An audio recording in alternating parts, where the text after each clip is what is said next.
I have a couple of questions for each of the panel members, and I have some specific questions for each of you all. As you all start to talk, it might lead for some other conversations, and then as Greg stated at the end, we're going to open it up for questions and answers.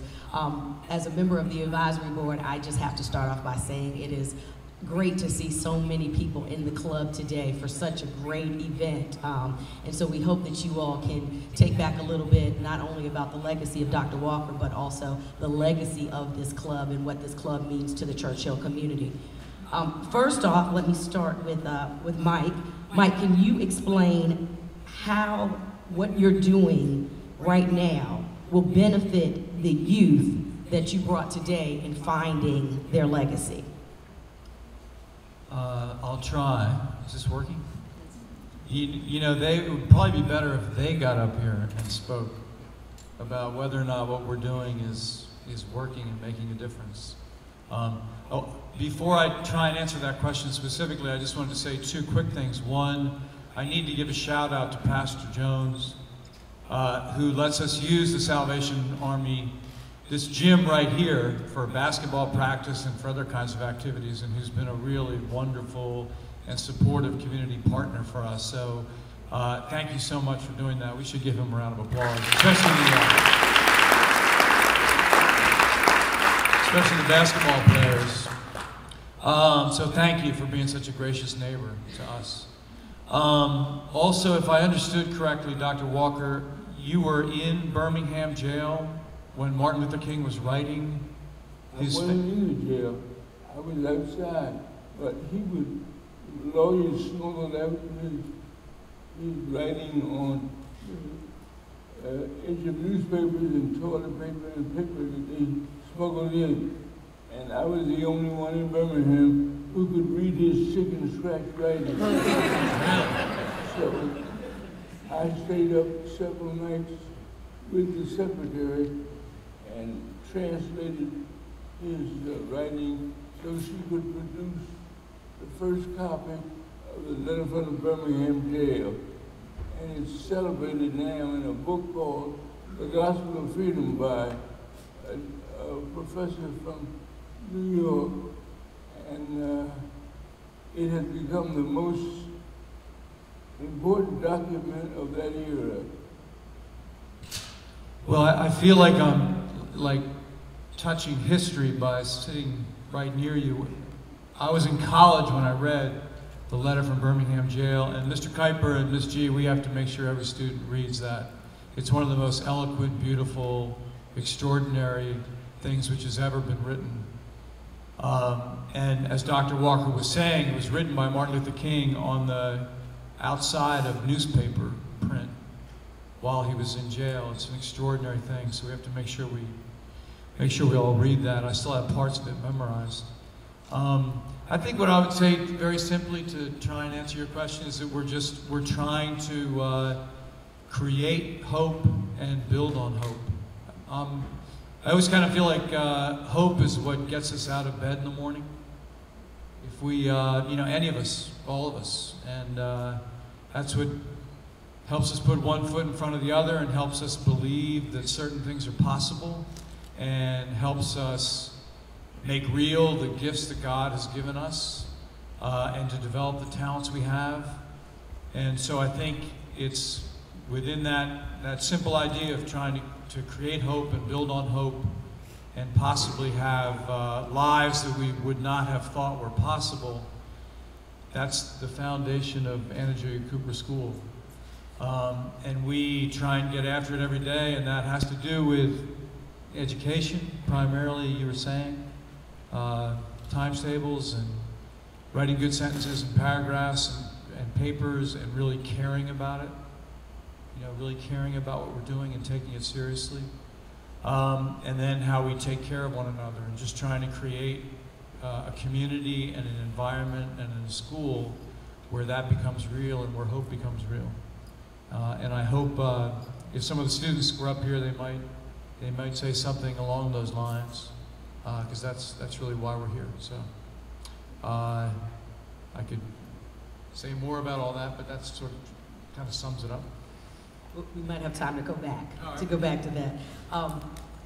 Next, Victor, question for you as someone in Richmond that is dealing with the Young Professionals Network here in Richmond. How has Dr. Walker's work helped you find your legacy? I would like to say that it's remarkable the consistent body of work that Brother Walker has over the last 5 decades. I was first introduced to him during my fraternity's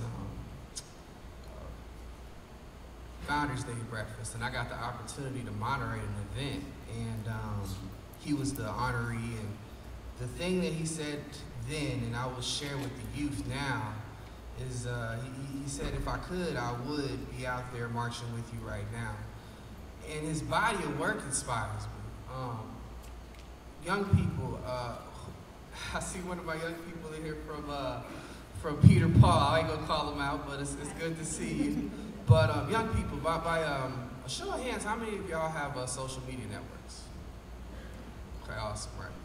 So let's really put in perspective what Brother Walker did over the past 50 years. He was able to take people from Virginia, Alabama, New York, and get them to move cohesively to support a movement that was something that we all are benefits of today. And they did it without social media. So his body of work to me, it inspires me because I kind of take for granted that I can talk to my buddies in LA and tweet them, but he did it without that. That's beautiful.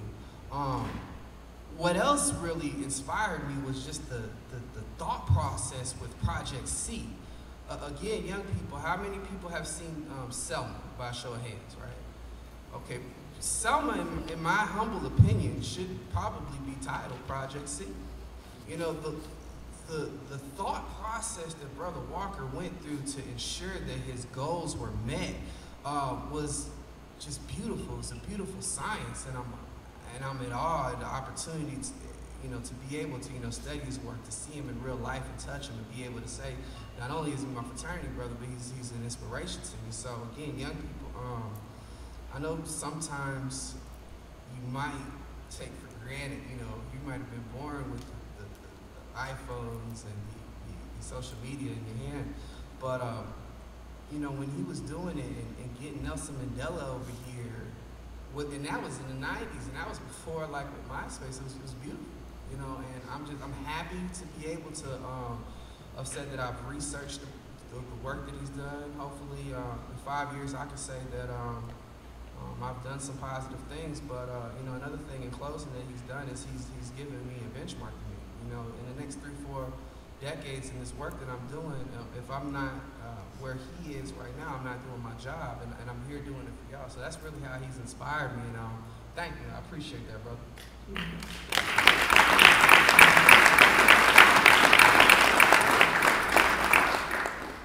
Micah, I'll go to you next. It kind of went into what I wanted to talk about, but last night on the Oscars, how many of you all watched that last night?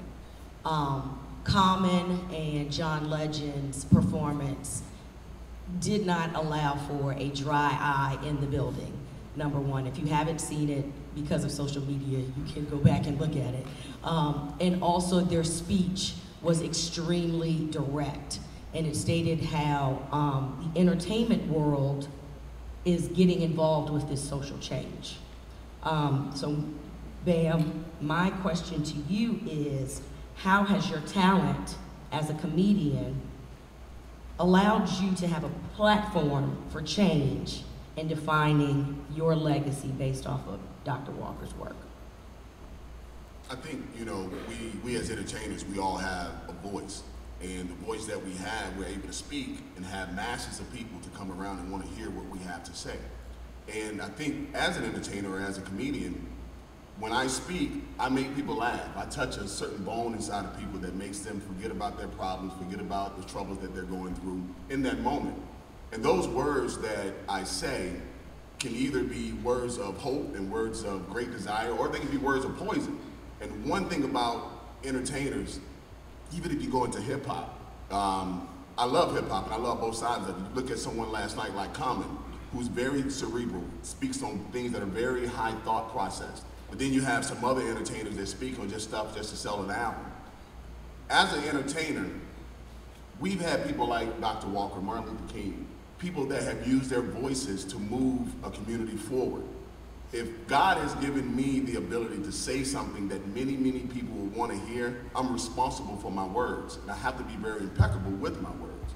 I think if you look at what Common and John Legend was able to do last night, that is only just another level of what was going on in slavery. Slaves had to get through processes by singing to one another.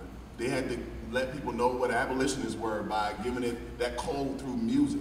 So those things are very prevalent today. So I think, in entertainment, entertainers hold a responsibility that is a high regard, just as high as a pastor would hold, just as high as a civil leader would hold, that we have to take responsibility for. So through entertainment, it is a way that I can say stuff to people and make them laugh, but give them a message that's very cerebral, subliminal, so they can leave and make a change in the world.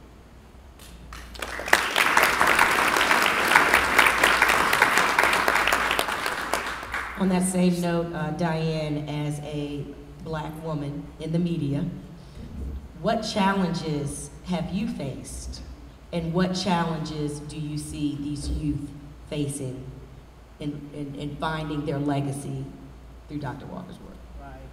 First off, I really just want to say I am truly blessed and honored to be sitting here today next to Dr. Walker, next to this wonderful, auspicious panel. This is a little girl who grew up in Churchill, just a few blocks away on North 35th Street. And I am just in a position now where I give all glory to God. I honestly do. I just am so appreciative of what Dr. Walker has done, and we are proceeding in our lives because of his work, his bravery and courage. And I don't say that lightheartedly, I say that truly, truly here. So the message that I have is simply that you have all the resources you need to write your own narrative in life. You really, truly do.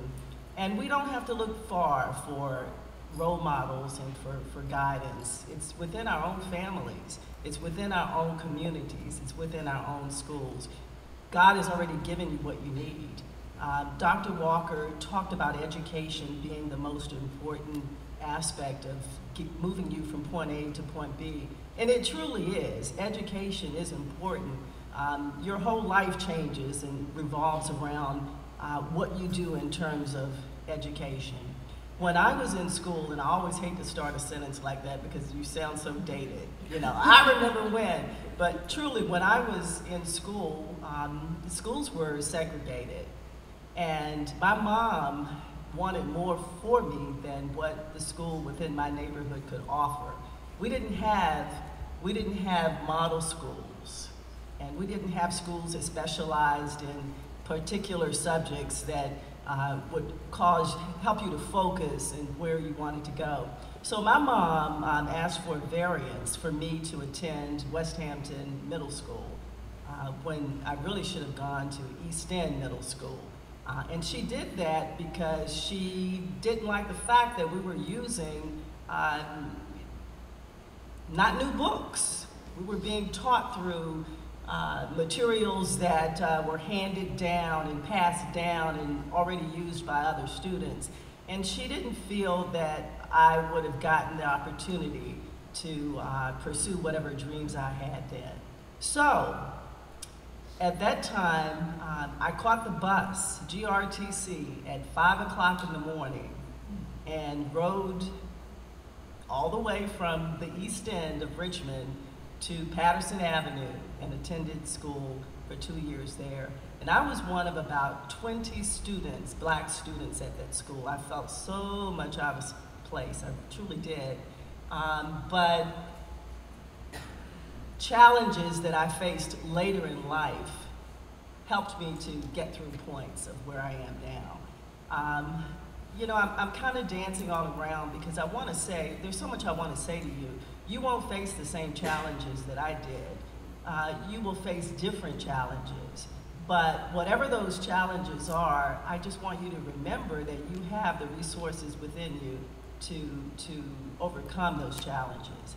As I grew up and had a better idea of what I wanted to do, I would say dealing with death is what helped me to be able to deal with other things that came my way. Dr. Walker talked about the scariest night for him, and it's just amazing how he used his resources to get past those events where they were life-threatening. But just death within my family, death with my mom dying at an early age, someone who was an 8th grade graduate, but was able to embrace education and instill it in her children. When she died, I thought that was the end of the world. And then later in life, my brother was murdered here in Churchill. Those were things that are enough to make you want to stop. And I'm sure many of you have probably dealt with losing a loved one. But those challenges are placed in our lives to make us stronger, I believe, and to carry on. And that's exactly how I embrace them. Maybe not that way when it was happening, when I was going through, but it helped me to be able to deal with things that didn't go right on the job, things that didn't go right in school, things that just didn't go right in life. I knew that I overcame that, so I know that whatever is put before me, it's not going to deter my dream.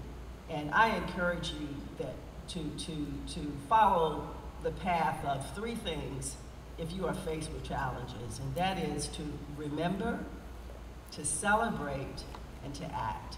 If you remember what you've gone through, no matter what the challenge is, then it prepares you, it gives you what you need to face the next obstacle.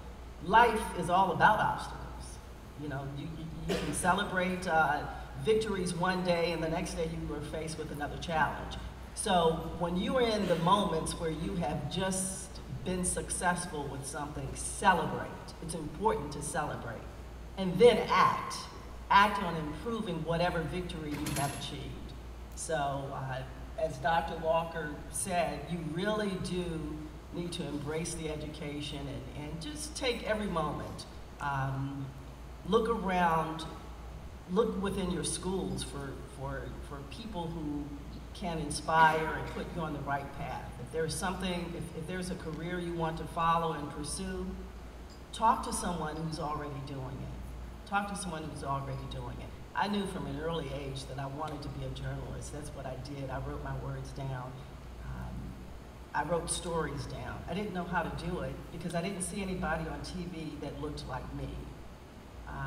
And when NBC 12 hired someone who looked like me, I was totally amazed. I couldn't believe it. I said, if they can do it, I can do it.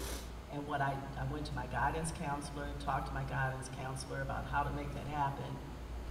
And then I called the person directly and said, hey, Bernie, how'd you do it?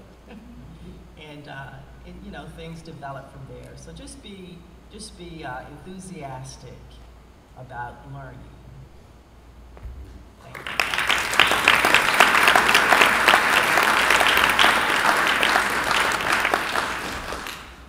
Dr. Walker, I do have a question for you. I don't know if he's listening to me or not. So, I do want to know from you, given where things stand in America now around race, is there anything that you or Dr. King would have done differently in hindsight? No, I don't think so, because we were up against tremendous odds. We had to use what we had, and we had to do what we had to do. We were seeking justice for people of color, and we succeeded because we were faithful to that goal and persevered, as Diane has said. We made our way to the end of the struggle to get it done. Thank you. For the panel, closing question, and it's actually a question from one of the audience members, and any of you all can speak on this before we open up the floor for question and answers for a brief moment, but are there any leaders that you see today that you believe that the youth need to be paying attention to? Sorry to put any of you on the spot, but are there any leaders today that you believe have a voice that the youth need to listen to? Dr. Walker, feel free to answer that question as well.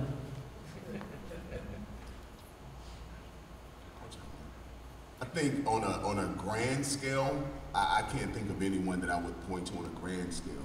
But I do think community leaders today are the leaders. So if there are people in your community that you feel like you can trust, tell you the right things, they show themselves to be true, not by just what they say, but by the fruits that they bear, those are your leaders. When I think about Mike, when I think about the leader of the Salvation Army, those are the people that I would suggest that you continue to follow and let them lead you to other leaders that they would suggest for you for the next stage.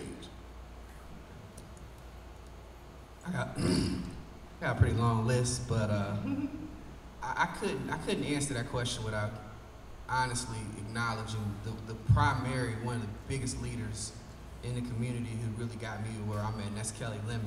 And it's the truth, you know, and even Damon Jenkins in the back, you know, both of those young professionals, you know, saw something in me, and both of them gave me the opportunity to really express myself and talk about things that I was, you know, interested in. And young people, I would definitely say, you know, remain consistent. You know, I kid Kelly, and I always get around folks and say, hey, I want a good mentor, holler at Kelly. And Kelly's like, no, don't do it anymore. But in all seriousness, just somebody to listen and really help guide your 1,000,001 ideas. You know, both of them really did a great job at that. And that's locally. They're right here. Both of these people are right here. They're in Style Weekly. They're in whatever other mediums that you want to see. So it's not like they're not able to be touched. Two other people, Jeff Johnson, and I say Jeff Johnson more better known as Cousin Jeff, just because he touches on a lot of different things. I could sit up here and I could name some entertainers, some rappers, some I think the youth might be familiar with. However, that might give the wrong impression, so I won't. But what Jeff does, he incorporates a lot of popular culture into a lot of things he says. He's another person that is pretty easy to find. I'm 29, so I guess I'm getting older. But you know, for those who remember, I think Teen Summit came on BET a long time ago, and you know, Cousin Jeff was out there and he was doing some positive things. And finally, I'd be remiss if I did not say Brandy Richardson.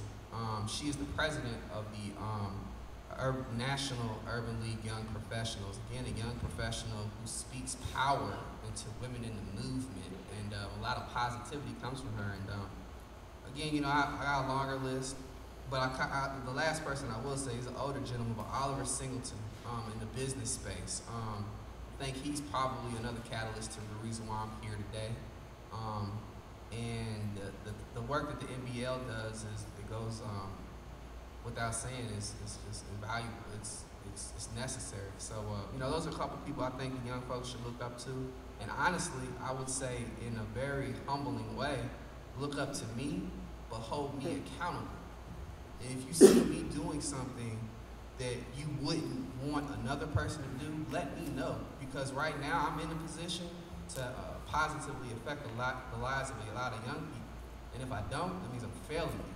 So any young person that you see, whether they're young or old, any person that you admire or any person that's in a position of, I guess, relevance, hold them accountable. And I think that would probably round out my list. I would like to borrow from the title of the book, A Light Shines in Harlem, and say that a light shines in Richmond within you. I think the leader is within you. I think we're all just here as people to help mold and guide and inspire you on your way. So if you feel within, deep within, passionate about something, about making a difference in some way, then that's the challenge is to seek out one of us, to seek out someone who can help you make your dream come true. Don't be afraid to let your light shine. And when I say that, I mean, don't be afraid to do whatever it is you think you want to do and you might be good at. Never let anybody tell you you can't do it. But as a journalist, we are seekers of the truth. And to find truth, we invest a whole lot of energy and time into research. So you have to research. You have to Google or whatever it is you guys do nowadays to find out how people do what they do, or to find out how you can make something happen. If you've got a song in your heart, talk to someone who's doing it, you know? Research, research, research. Education is so important, but you are the leaders. The leader is within you. So when you look in the mirror, look at yourself that way. Hold yourself accountable to find out what you need to do to make it. A light shines in Richmond, and it's within you, I believe.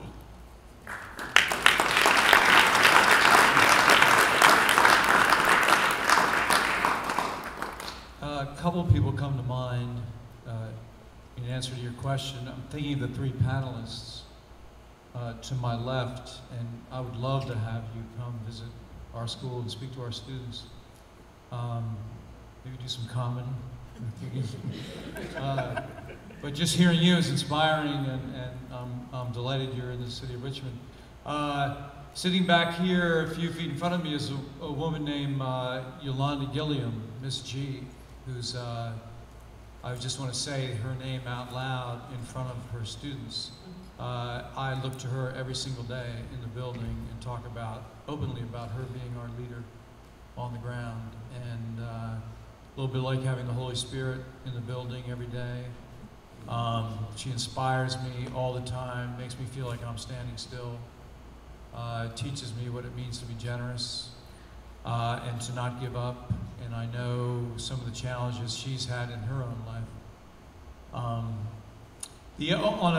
Somebody said grand scale, the President of the United States is somebody I think we can look up to. I know I certainly do. I don't know how he gets out of bed in the morning. For me, as a citizen of the United States, and this may not mean as much to the students, perhaps to some of the older adults, there was no more moving experience for me as a citizen of the United States than doing work shoulder to shoulder with other people in the city of Richmond leading up to the time of his first election. There was a spirit which was tangible in the atmosphere, and it was just a very, very moving thing to be part of. And then I think of what he inherited from the moment he stepped into the Oval Office, and I'd have been done in about 24 hours.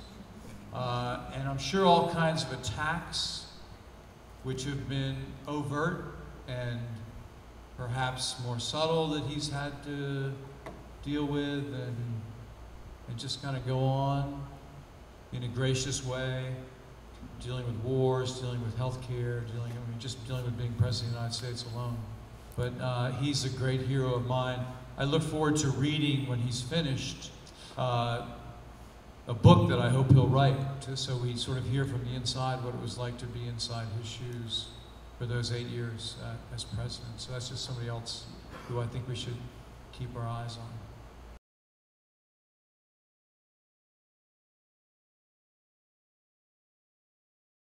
Well, I have an unpopular goal that I seek, and that is, I don't think America will ever come to a reconciliation unless there are reparations for the black community. Our ancestors were slaves for 244 years. They worked from kin to kin, from the time they could see to the time they couldn't see, and they never got paid. And just words will never suffice, or an apology will not suffice for what has been done to people of color, unless there's restitution, which the Bible demands. If there's to be any reconciliation, restitution must be made, and reparations is the answer. And until we come to recognize that, I don't think we will do much about having reconciliation between blacks and whites.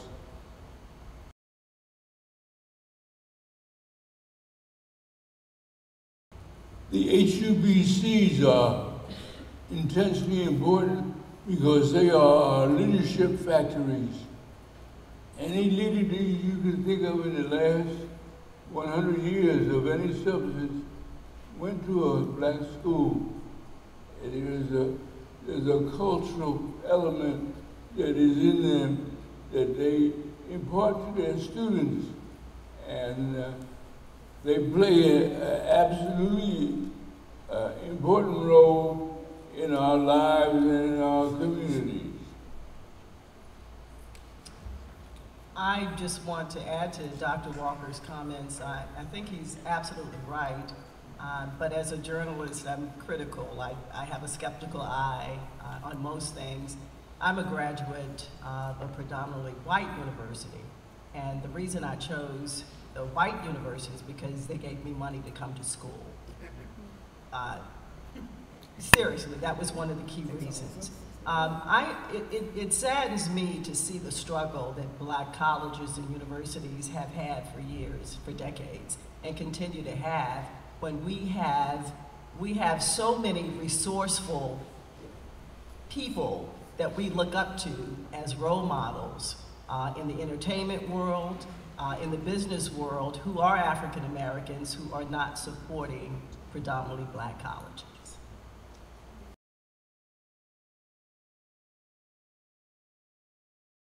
Never once, and that was something that I should have said, along with your education, you ought to find your personal faith.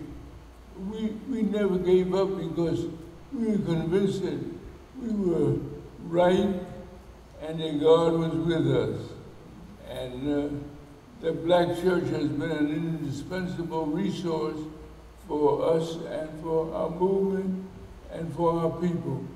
So I would suggest very strongly that every person, every young person should find a church or religious faith that undergirds them, that keeps you from never giving up. And we never thought about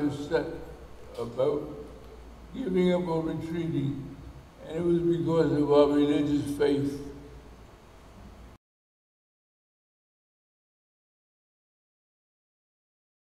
Oh, absolutely. My father was a Baptist preacher, and I guess he was my first role model. And he was what we call a race man. And he was for anything that had to do with the uplift of the African American community. And I'm sure that affected my development as a young man.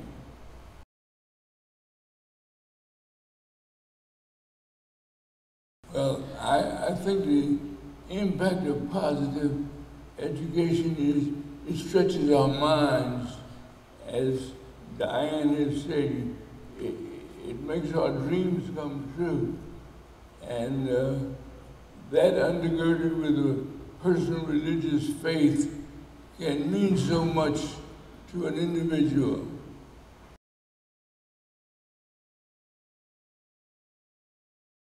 One of the defects of American society is our police establishment is out of control. I don't care north or south, east or west. If you read your papers, the police are like invaders in our community instead of protectors. And we have a long list of unarmed black men who are killed by police. And that's why we see them as invaders and not protectors. We just don't trust them. And we've got to find justice some kind of way. And like Pat says, black life does matter. And it's underscored by the fact that police their first reaction to us is to kill us. Wow, that's powerful. That is really powerful. And it is so true. I am so torn over this issue. Black lives matter. Hands up, don't shoot. Both have become the protest mantra of organizations and young people. It warms my heart to see the die-in sessions that we've had in the city and in cities all across the country, because it shows that young people are involved and young people are watching what's going on. I have two things to say on that. One, I do believe we need to hold the police accountable. I have been racially profiled many, many times recently and have filed a number of complaints, and I will continue to file complaints. I know what the outcome will be, not much, but it doesn't stop me from filing a complaint, and that's what I encourage people to do. When things are wrong, talk about it. File a complaint. It may not get the intended result, but at least it's on record. On the other side of that, there are police officers that I feel comfortable with. The majority I do, because I do believe that they are here to protect us and to serve. But as citizens, we need to pay attention to what happens around us. It's not a fluke that we've seen the Trayvon Martins and the Michael Brown and what happened to the man selling cigarettes in New York. It's not a fluke that these things happen. It becomes common practice when you don't say anything about it. So we do have to find a way to hold organizations and police departments accountable. We must do that, and we must do that in a dignified manner. We have to hold ourselves accountable in some instances. We really do. You have to, it's troubling when you have to have one set of rules for one set of people and another set of rules for other sets of people. It's troubling when we have to talk to our young people and say, now, watch what you say if you're stopped, or watch how you react if this happens. But that's the way of America. I'm not sure what the answer is. I just think we have to have more conversations. We need to talk about it. We need to listen to what our young people have to say from their own experiences. And it's an uncomfortable topic. When you talk about race in America, it becomes uncomfortable. It shouldn't be uncomfortable, but it is. Yes. I was going to chime in real quick. My challenge is to follow up on what Diane just had to say, but also to Black lives, to understand that Black lives matter. I think if we kind of look at how we go about our own ways in life, sometimes we don't do the things we need to do for one another and for ourselves to expect other people to treat us right. We hold ourselves accountable only when things go wrong and we can call ourselves the victim. But when things are not going wrong, when we're the victim, how can I say this? We put ourselves in positions for us to always for people to always feel sorry for us. You know, when I go through the neighborhoods of like Mosby Court, and I see so many great minds that are in that community, but so many people around the community that are Black that would judge those people in that community versus listen to them and figure out how can we as a community get them out of there. I run a program in the Richmond City Jail where I'm there every Wednesday morning. I talk to those inmates every Wednesday morning. Those people got a lot of hope, but nobody listens to them. Everybody wants to point the finger at them and point, yeah, the reason I got problems in my life because you won't do right. You know what? Be the change you want to see. So if you want to see them change, affect them in a way that they will change and a part of what we are as a community, a Black community. So hold ourselves accountable as well.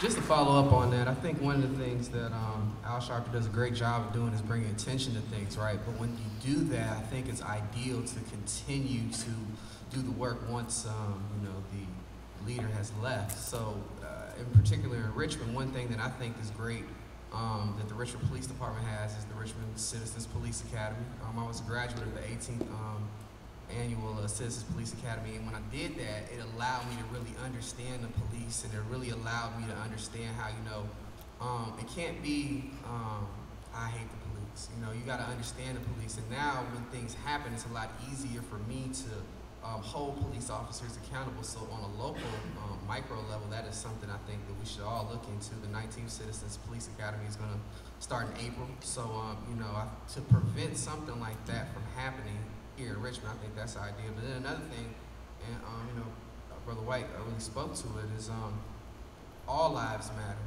I think a lot of times people get frustrated when there is a officer who's killed somebody of another. Well, I'll be real. When a white officer kills a black kid, it's a problem, right? But we don't have that same outrage when it's the black on black crime. And I think really what we need to focus on is how we prioritize things. And honestly, that's not going to happen overnight, but that's something where conversations like this have to consistently happen, because you know, Black Lives Matter and Hands Up, Don't Shoot are great campaigns that I personally participated in, right? But I'm not going to stop participating in things of that nature, you know, a couple of weeks from now or a couple of months from now. So the consistency of it is something that I think we need to do. And finally, voting, in particular in Ferguson, the district attorney who thought that Officer Wilson should not be charged.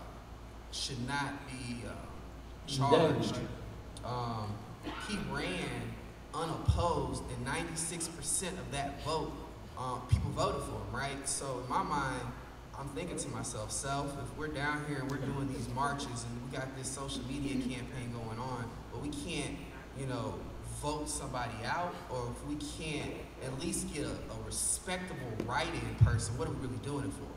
So again, everybody here, especially the youth, always hold the folks up here accountable, because that's, I think, what we lose from time to time.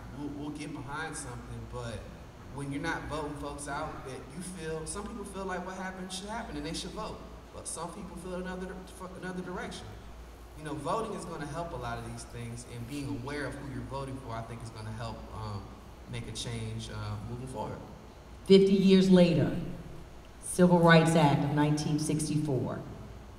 Are we where you expected us to be 50 years later? And we're going to close with that comment. Well, we made up our minds that we were going to seek justice, and whatever it cost, whatever sacrifice we had to make, we went toward that goal, and that's why it was successful. Thank you.